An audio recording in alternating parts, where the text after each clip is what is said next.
Welcome to the MotUS Edge, where we celebrate business, primarily youth sports facility management, leadership, and motivation. Co-hosted by Stacy Rowe, Cole Stott, Kevin Brubaker, and Casey Jones.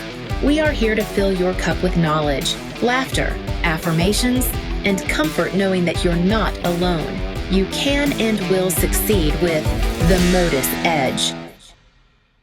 Hello and welcome to the MotUS Edge podcast. I am Stacy Rowe, here today with Casey Jones, Kevin Brubaker, Cole Stott, and our guests are Shane Robbins and Billy Dunlap from Cheer Infinity All-Stars in Wilmington, North Carolina, the old Carolina connection. Boys, tell us how you met some of us or some of your favorite memories of hanging out with us back in the day. Wow, first off, favorite memories. I believe one of my many favorite memories was after after Wilmington All-Stars merged with Shane's Premier Gym, and you guys were a part of Premier and all that. And just as really making it stronger, the program stronger, and winning, the biggest competitions like Kevin, CHEERSPORT, and UCA, and Wilmington All-Stars before, was winning UCA, they were winning CHEERSPORT, but, when we merged, it just made it so much stronger when we merged, and it was that much sweeter as well when you could win with your brother. Billy, back in the day, did y'all at Wilmington competed in small co-ed? Was there small and large back then, or just co-ed? Yeah, it was small and large, and we were small. Yeah, and you guys would go against, wasn't it between y'all and CMC I every feel year? like you guys, are you sure, Billy? Because I swear you guys were large, because we were large, and we used to compete against each other. No, when we merged gyms with Premier, we had a large and a small. Okay. But the large was intermediate. So we were small co-ed advanced, and then the large co-ed was large co-ed intermediate. Yeah. But we were always small co-ed before that. I remember taking road trips with you guys to the Premier retreats because we were the North Carolina connection. Remember? We were the Carolina connection, and we would ride to the Premier retreats together, which were never in North Carolina, except for one time we had a retreat in Asheville, and they decided to put it at like the tippy top of Black Mountain. And it took us like 12 hours to get there because it was only a 4-hour drive to Asheville, but then it took another like 16 hours to get up the mountain. Billy, were you there for that, or was it just Shane? I swear, I remember all of us being in the car and a bell. I believe I was in that one because that's when, is that the year we merged? Yeah, I don't know. I don't know. That was the year that Abel kung fu'd me on the ground at the retreat. That was whenever we were at that golf course where Dirty Dancing was filmed, right? Oh, yeah. Yeah, what is that? Is that PTO? What's the name of that? I don't remember. The name of the golf. What I remember about that golfing outing, speaking of Abel, is we were riding down this great big hill, and I just jumped on the back real quick, to messing around going on the hill. He thought it'd be funny to like swerve real fast. I went flying off the car, rolling down the hill at full speed. I was like, if that happened now, I'd literally break my back. But it's amazing that we've survived this long, to be honest. What year was all that? What year was all that? Or best guess? 2002, 2003-ish, right? Or before that? Let's see. I merged with y'all in 2002. Yeah. So, yeah, it was around there. That was 23 years ago. Yes. Going on 24. We were children. Yeah, that's when we started Stingrays. We were 2 because I'm only 25 right now. So we were 2 years old. And I'm sure, did you guys meet Kevin because he was trying to sell you on coming to CHEERSPORT? He was harassing you to come to CHEERSPORT? But I think that we were at the first CHEERSPORTs ever. Even back whenever you won, you got the little medallion like around your necklace, a little trophy cup, and going all the way through like the different warm-up jackets, where the one year, Kevin, you did it where you tried to match the program's colors. You did that for a couple of years. So we were able to get a couple of different jackets with that too. So a lot of changes. That sounds like a nightmare. I was just friends with Shane because he coached at about 17 different gyms. And so I figured every gym he was at, I could get him to come to Atlanta. That was good for business. So, all righty then. So I'll talk to you guys later. I wish we had a video timeline of the many different looks of Shane. My favorite one, green hair, red hair. Yeah, the bearded Shane was my favorite. Didn't you have like one year a great big beard? I love that. Yeah. That was awesome. That was gargantuous. Yes, I love it. That was great. We should have that beard. You could hide a snack in there and eat it later. You know, and a couple of people. Yeah. So yeah, I remember this one time, Shane. I don't remember when it was, but we were both at the Sweetheart Classic at the Dean Dome. I think, right? Isn't that where the Sweetheart Classic used to be? Was at the Dean Dome? Yeah, for years. Yeah, so we were there, and I don't remember what program you were with, but you were not with Premier. It might have been Impact.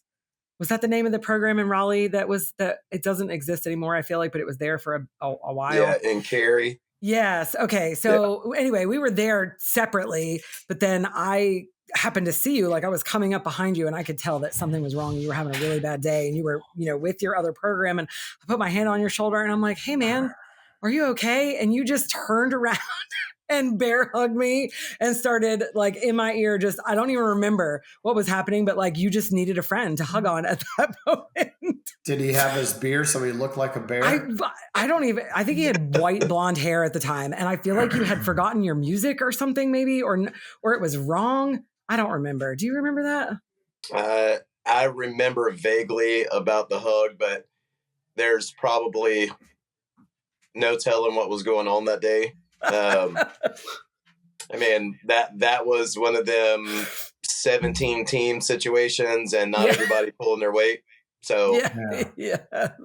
I don't know, Stacy, but there's always a need for a hug, and I guess you got me right together then. So thank you for doing that. I did. And you were like, okay, I feel better. And you went off about your day. And I'm like, there you go. Old friends connecting right before we go on stage. Good deal. Well, Stacy is one of the best for giving hugs. So she's always there for us. She is. She can hit hard too. Oh, Casey, you're being sarcastic, right? Because you know that I'm not a hugger. I am being sarcastic, but she does really exemplify tough love. So that is true. Yes. That's too funny. Well, Billy and Shane, you guys are part of MotUS, right? So Billy, tell me a little bit about your experience so far with MotUS. MotUS experience has been great. I believe that when you guys came to me and asked me to be a part, Kevin, just like he used to do in CHEERSPORT, hey, got to come to CHEERSPORT, you got to come to MotUS. And, I listened to your spiel, and, I was excited about it before I even left, that conversation. So I believe that, the gym's coming together and you guys helping impact and everybody else chiming in to impact each other is great. Well, part of that too, Billy, is I think it's awesome that you actually get on the monthly Zoom calls. You've been to Nashville for the Business Expo. You've been to a competition with the Cheer Expo. So you are taking advantage of the things. I'd love to say how much you're in the vault and how much stuff you have memorized, but I know the reality is I don't know how much you've been in the vault. So I won't put you on the spot on that one. But I know you are taking advantage of different things. So I think that's awesome. And Nashville was great. Kevin, I actually took the time the other day to go through all of our stats, and we have quite a few people going to the mall, which is in the vault, which is pretty exciting. Okay. Yeah. So MotUS is sorry. Go ahead, Casey. I was just going to say that's one thing that's awesome about you, Billy. You were one of the early members, and you just plugged in. Like my preacher always says when I go to church, you got to get plugged in. You can't just go and show up. You got to get plugged in, and you have been, and we're very appreciative of that. And you're active in the Facebook, active in everything we do. So it's just been an awesome partnership. So I really appreciate you. MotUS is a community of gym owners working together to help each other grow. As a member of MotUS, you get access to our gym owners vault, which includes templates for every aspect of your business.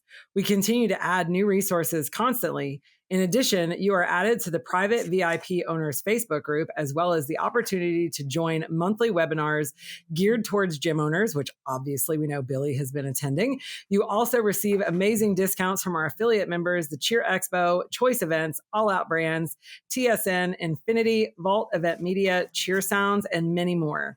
Join the movement today at www.joinmotus.com. That's www.joinmotus.com.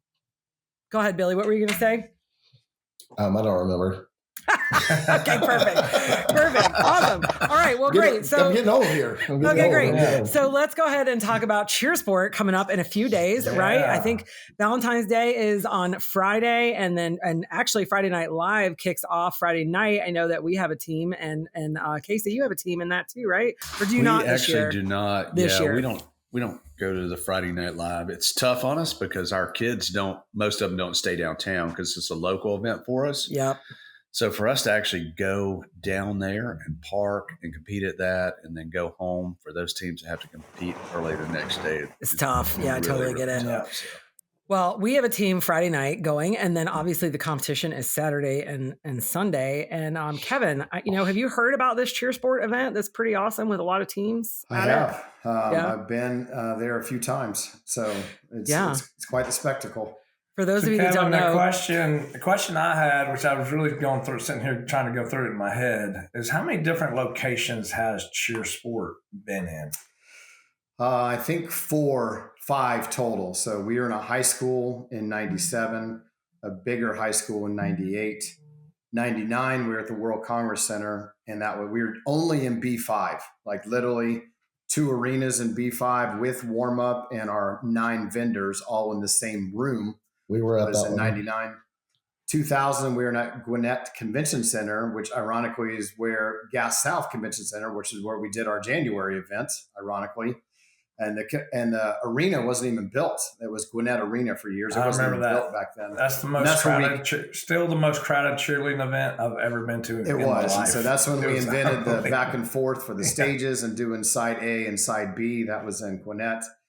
And then in 2000, that was 2000, 2001 and 2002, we were at the old Georgia International Convention Center by the airport, which is not even used anymore because they built a new one. And then we've been back downtown at the World Congress. I say they've been back downtown at the World Congress Center since 2003 and been there ever since. So they've been back there for 20 plus years now. It's really amazing. I forgot about the floors switching back and forth, but what else all came out of CHEERSPORT? I know it's like the first ones to do spring floor, basically created the level play system that the USASF still uses today.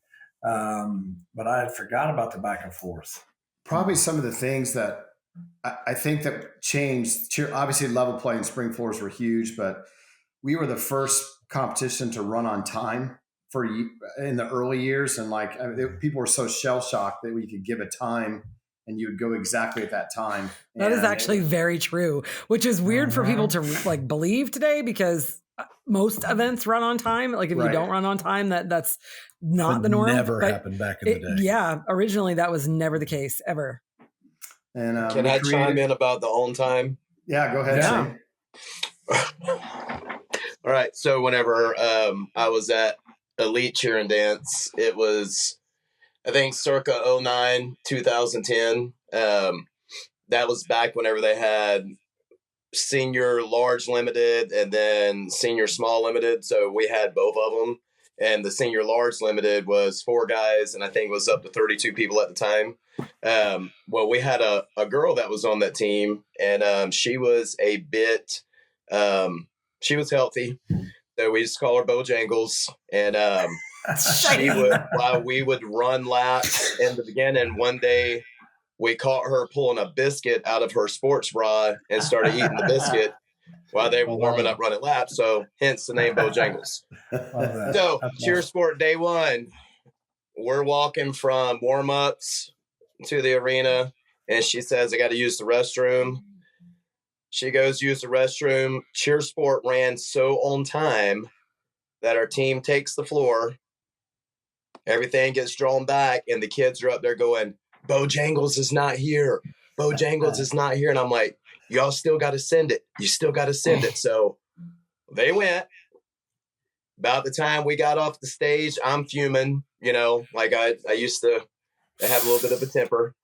And I look, and here she comes up with a box of chicken. She had stopped, didn't go to the restroom. She went to get something to eat and missed her performance because for whatever reason, I don't know, she just felt the urge she had to eat at the time we were competing. But needless to say, we took her out of the program while we were in Atlanta. She didn't compete on day 2. We went and worked the routine. And so y'all can watch that routine on YouTube. It's called Max 5 from CHEERSPORT, and you can see the chaotic stuff that happened on day 1. All thanks to Bojangles, and thanks to Kevin for running on time. I hope that chicken was good. Yeah, I hope it was too. Kevin would have been like, sorry, we're not going. He would have a mat, I feel like, right before you went on stage, right? Like if you needed it, like that was it. That's what you got, like, because we had to stay on time. I remember at one of the early CHEERSPORTs, Roger and I coached a team, and it was still a smaller event then. We were coaching this team, and they were so enamored with this other team from another program. I don't even remember who it was, but I think it was a co-ed team, small co-ed team or something. And we didn't have co-ed back then, so they really were enamored with that. And our team wanted to go and watch that team. And we're like, guys, we can't. We're in warm-ups. And they just kept on about it. So Roger got a little upset, maybe perturbed, but fine. If y'all want to go watch them instead of warm up, then cool, we'll do it. So that's actually what we did. We went and watched that team perform and skipped our warm-ups and went straight on the floor and did our routine. So, wow. Yeah. Wow. I think we hit too. So Should we do this from their home? Things now, in fairness, routines were a little bit easier back then. They weren't as packed with as much stuff as they are today. So, but yeah, that's one of my memories from way back when. That's one of my favorite, Kevin, I'm sure you remember this. One of my favorite CHEERSPORT memories that I'm able to talk about right now is back in, it was a long time ago, probably 2003, maybe 2003, 2004. John McCready had started working at our gym here in Knoxville and was in the Olympics in 1996. He was dating a girl that they're now, married, but dating a girl that was working at the gym. And we talked him into doing our open team. And our open team was pretty good. We had it was Tennessee cheerleaders, Kentucky cheerleaders, Moorhead cheerleaders, and then we filled with different tumblers from our gymnastics gym and all that. So we were pretty good. We go down there, and in the routine, John did a double layout in the routine, which to my knowledge is still the only time in the history of cheerleading that skill has been performed during the routine. So we did it the first day. And of course, that was back when, to me, it was kind of more fun. Remember, the masses of people would run from this arena over to this arena to watch this team. And we were, head to head with Top Gun's open team, which was pretty good back there. And we were beating them after the first days, which, for us, it was a big deal at the time. And we were in first place. And Kevin was like, man, who's that guy? I thought, here's John McCready. But please don't do that again. I was like, dude, that's not against the rules. It's like, show me in the rules where it says that. Anyway, he's like, it's not in the rules. I'm like, well, what are you going to do if we do it again? He goes, I don't know, deduct you 100 points or something. Because when the score sheet was out of like 1,000 back then. I'm taking 100 points off. So I went and I talked to everybody. I said, guys, what do you want to do? It's like, we're in first. What do you want to do the second day? And they're like, let's do it again. Because all of our premier kids came and watched too. And they loved the routine. It was more, more for show. I'm like, all right, let's do it again. But then we came up with a secondary thing that we were going to finish the routine because Kevin and CHEERSPORT prided themselves that they had no out of bounds. There was nothing out of bounds. You could start running off the floor. You could come in from front of the stage to whatever. So we had a plan that our finishing basket toss, we were going to have people positioned in the 10th row of the crowd. We were going to throw the girl off the stage into the crowd to finish our routine. We backed off it. To this day, I wish we wouldn't have backed off it because we didn't have a chance to practice it. We wanted to practice it at least a couple times. But the girls that were doing, were 2 girls, and they were down with it. They're like, "Oh, we'll do it." But then, the guys, we had like 6 people for each girl to catch in the stage. But that was the fun. And then, of course, Kevin, being the nice guy that he wasn't mad. He was like, but we did get some kind of deduction, and we got second place. Yeah. Kevin is the ultimate yes man. I'm shocked that he was even upset about that, because today I feel like that, hey, you want to have the baton division with flaming baton twirling going on, we'll create that for you. I know that doesn't exist, but if y'all want to come and do that, then come on. So that's funny. As long as the bus rolling in, right, Kev? Just trying to make it a great experience for everyone. So, well, we did. I mean, I know that some of the rules, I just thought some of the rules I still think some rules are silly, and so we did not have a limit. I mean, we had teams with 45 and 50 on the floor. We didn't have an out of bounds. As long as they all paid, it was great. And, and so we had some, and that was part of, at CHEERSPORT, having a massive warm-up time, because we had so many crossovers at CHEERSPORT. So that's why we gave so much time. Still to this day, it's a lot of time. That's how we started the emergency mats in CHEERSPORT, which we use at our competition. We used that at our event in Los Angeles when we were there in January because of the wildfires. And so we had 3 or 4 programs come to our event that hadn't practiced during the week because their gyms had closed down. And they wanted to use the emergency mat. So we still use that at our competitions today. And so those are just some of the things that came out from CHEERSPORT because of the size of the teams and the amount of practice time. And we had a couple other cool things too. We were the first to do special ability divisions, which was pretty awesome. And we used to do a party for them. I don't know if they still do that party on Saturday night, but we used to have 25 plus special ability teams in 2 different divisions and threw a big party for them that was a dance party, pizza party for all the teams and their parents and their families. It was pretty amazing that we used to do at CHEERSPORT as well. So those are just some of the things. I remember a story where a guy tumbled off the stage, flew through the backdrop, tumbled off the stage, and he just disappeared. I feel like I was there for that, actually. And I feel like I saw that. I was on the judge stand, and I'm like, I don't know if he was dead. I don't know if he broke his leg. I mean, and then all of a sudden, 30 seconds later, or 20 seconds, he comes running up on the side and then runs to his pyramid spot. And I was like, oh, I guess he's okay. So it was but it was one of the craziest things. So I've seen many people tumble off the stage on the side, but that one was, hit the curtain of the backdrop. And, the back of the stage is 6 inches from there and literally just kept going. And, and we would put the floor. I mean, the stages were, you had 10 to 12 feet extra around the whole floor. So if you're going to tumble off the stage, you're definitely tumbling. I was going to say out of bounds, but we didn't have an out of bounds, but you're tumbling far away from the spring floor. But that was crazy. And he was okay and came back in and finished pyramid and everything was fine. So, Kevin, how much did you pay those guys that would crank on the curtain all day? They were all volunteer kids from all the colleges. I mean, we would hire several hundred kids from Georgia Tech, Georgia State, Kennesaw State, a lot of the schools, and we would bring in baseball teams, ROTC groups, band groups, cheerleaders. I mean, literally, we would hire several hundred kids to work. And do you remember they used to wear the bright yellow T-shirts? Do you guys remember the staff shirts? Yes. We called them tennis balls.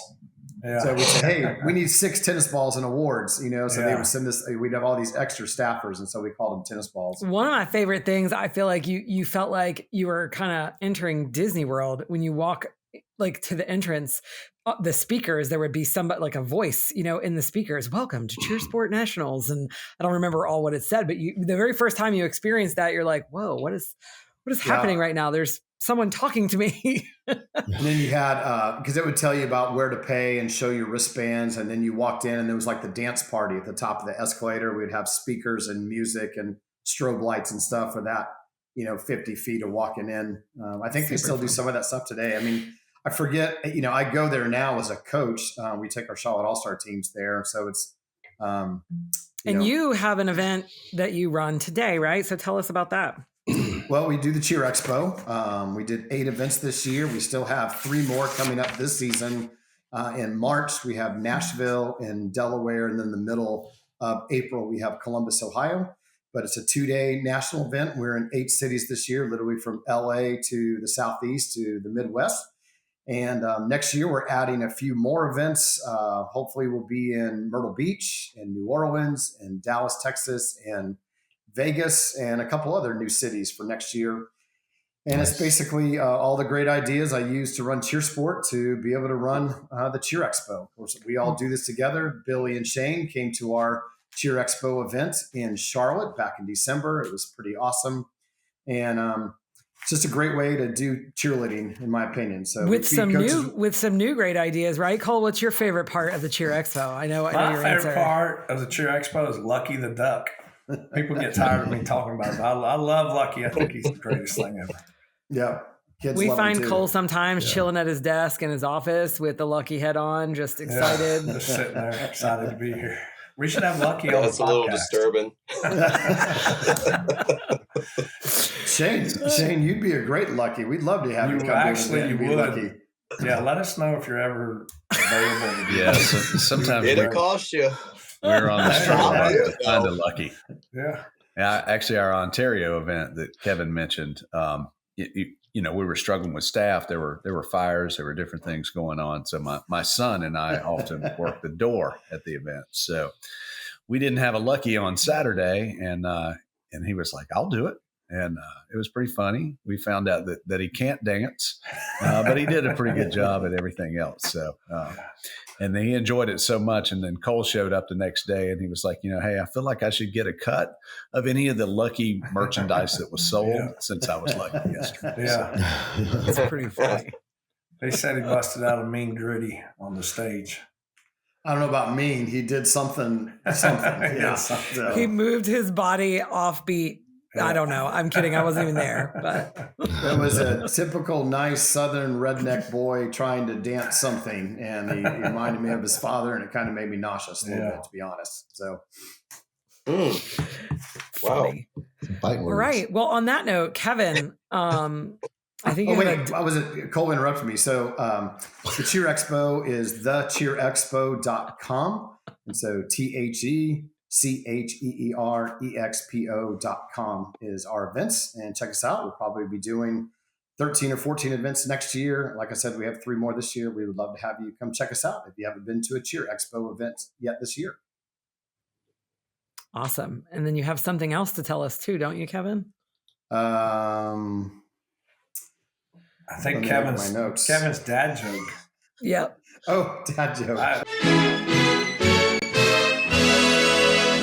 You're supposed to be better than Casey's dad jokes. I only print the material. So what do you get from a pampered cow? I don't know. Spoiled milk. Good dad joke. Oh, so the audience, to our listeners out there, you can comment what your favorite dad joke is and who's better at the dad jokes, Casey or Kevin. Cole and I think they're both pretty bad, to be honest. But we tolerate it. It makes me laugh. In fairness, I'm not sure that Kevin and I have been allowed to write our own material. So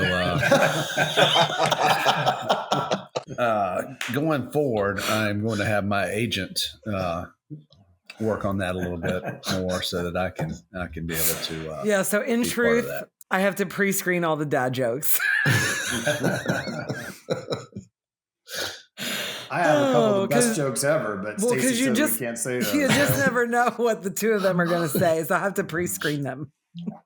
I did give you a choice this time, though, Kevin. Yes. You gave me a bad and a worse. I chose the bad one.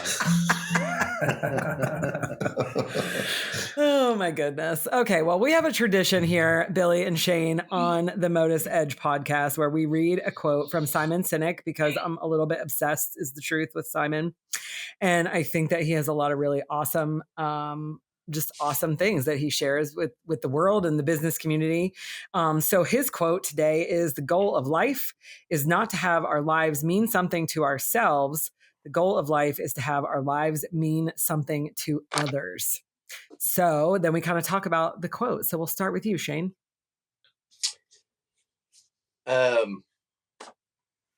I mean, just reading it and listening to it, like it's kind of a situation like I explained with our athletes. We're all put on this earth to give back.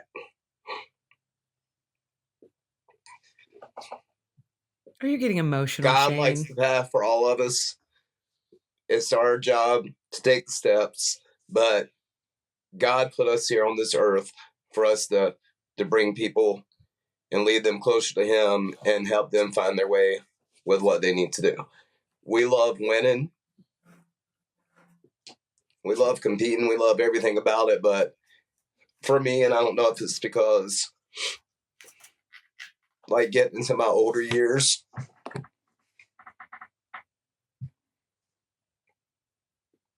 I've been fortunate enough to win everything that there is in this sport. But I would give it all up just to be able to keep leading the kids, especially today, and trying to get them to believe in something and believe that they're here for a higher power, and, you know, for them to believe that they're here to make other people better and to be the light in somebody else's life. That's what it is for me now. And that's the way that, you know, I try to coach. I don't get to the emotional part as much whenever I coach. Sometimes I do have a breakdown, but you're not going to reach every single kid. Every one of them has their point where they're going to feel what Billy and I do whenever we coach, when we're going. And sometimes it takes some of them, you know, 2 or 3 practices. Sometimes it takes some of them 2 or 3 months, but all of them end up getting on it. And then they come up and they're like, we understand now, we get it. You know, we're here to help others, to serve others. You know, we're here for a higher purpose. It's not about me. It's about, you know, what I can do for others. And that's the way that I see the quote, the way that, you know, we actually coach. Like, it's just a lot. Everybody wants to know what the secret sauce is here at Cheer Infinity. That's what our secret sauce is. It's God. I mean, and that's the way that it's going to continue to be. I love that, pretty awesome, Shane. Shane. I love that. That was beautiful. Yeah, that's and I'm really so good. proud of So you. good stuff, man. I'm so proud of you. That's awesome. And what I didn't say earlier, because I didn't want to call you out, but now that you got a little emotional on the podcast, I can tell everyone that when we bumped into each other at the Sweetheart Classic, you sobbed like a baby in my shoulder. You needed a friend at that moment. So yeah, so there we go. But that was beautiful. And I'm so Shane. proud of you, man. That That's was awesome. really good. I think about, you know, just being in this sport for so long. You know, when I got in as a young guy in my early 20s, I'd be lying if I said that I got into this for the kids. You know, I got into this to prove how great I was. You know, it's an ego thing. I'm going to show everybody how great I am as a coach, and this and that and the other. So, but over the years and after having my own kids, you know, that's a thing that I love to say. I didn't get in it for the kids. However, I've stayed in it for the kids, because just like you talked about, I've seen the impact that it has. I've seen what it does to the kids. And I truly believe that this is one of the greatest team sports that there is. So I appreciate what you shared. Yeah. Thank you. Yeah, it was awesome. Billy, how about you? Yeah, I mean, it's pretty much the same thing. I'll read what I wrote. I personally believe in our Father, so I believe that our goal is to find our purpose in helping those around us and showing them love, compassion, and direction. I believe that coaches have the opportunity to guide these kiddos to be the best person and to find their purpose in life. So our Father sees what He has written in the stars already come to fruition because we followed the right direction and the free will we were given. Stacy, I thank you for the quote that you of the day, you know, and I definitely love this quote, and it reminds me what really matters in life, and to not get caught up in the worldly views. So. Awesome. Wow. Thanks, man. You guys are awesome. Good stuff, guys. Yeah, you guys are awesome. And I agree, you know, and I think that's what we all do. I think that, you know, us here at MotUS, like, we're not all day to day connected with the kids anymore, but I think that we do the same thing. We try to do the same thing with gym owners, with coaches, you know, trying to lead by example and make a difference everywhere. if we can affect and impact positively the leaders of the athletes, then it all, trickles down. And you guys are awesome. Thank you so much for being here today. We really appreciate it. Thank you for having us. Good luck at CHEERSPORT. Yeah. Hopefully you guys Thank you. do great. Hopefully good luck to everyone. Hopefully your calves and your Achilles are all conditioned and ready to go for a lot of walking. Yeah. Hopefully you've been training for the last 6 weeks to get ready for that bad boy. Been on that elliptical every day. That's right, man. It's not just the kids training for this. It's the coaches, the owners, everybody. It's a long weekend. The average coach at CHEERSPORT Nationals between Friday, Saturday, Sunday does around between 20 and 22 miles. That's the average coach. That's the average. Some do 30, some do less, but the average is about 20. And I will say back when CHEERSPORT used to have dance, the average coach that had dance and cheer was doing like 30,000 steps because we had to walk all the way over into Botswana to get to the dance teams and then run all the way back to, the mainland for the cheerleading competition. So, yeah. I will say, I think it's gotten I don't want to say better. It's just different because they have all the monitors up in the coach's room. So there were times when I would get tired last year that I would go and literally just sit and I could go and watch each hall right in one spot without having to run all over the place. So that's nice. For a dance coach, though, that was still in Botswana. I'm just kidding. We know there's some amazing gym owners out there and also some incredibly talented all-star cheerleaders and dancers who have become adults and open businesses. We would love to have you guys on our show. Submissions are open. However, they are filling up fast. So click on the podcast tab on our website, www.joinmotus.com. That's www.joinmotus.com and select Be Our Guest. Click the podcast and fill out the form. And we would love to have you on our show. Be sure to follow us on YouTube, Instagram, and X at Join MotUS. And wherever you listen to your podcasts, give us a little like or a shout out. And if you like what we're doing and want to hear more, let us know. Thank you so much for listening. We are excited for you to have the MotUS Edge. Thank you, guys. Thank you, Billy and Shane, for hopping on today. Yeah, thank you, guys. Thank you, guys. Appreciate all of you. Thank you for listening to the MotUS Edge. We hope you had a blast. Join us next week for more on business, leadership, and motivation. Subscribe and follow the show where you get your podcasts. Subscribe to our newsletter at joinmotus.com. The MotUS Edge podcast is produced by ClantonCreative.com.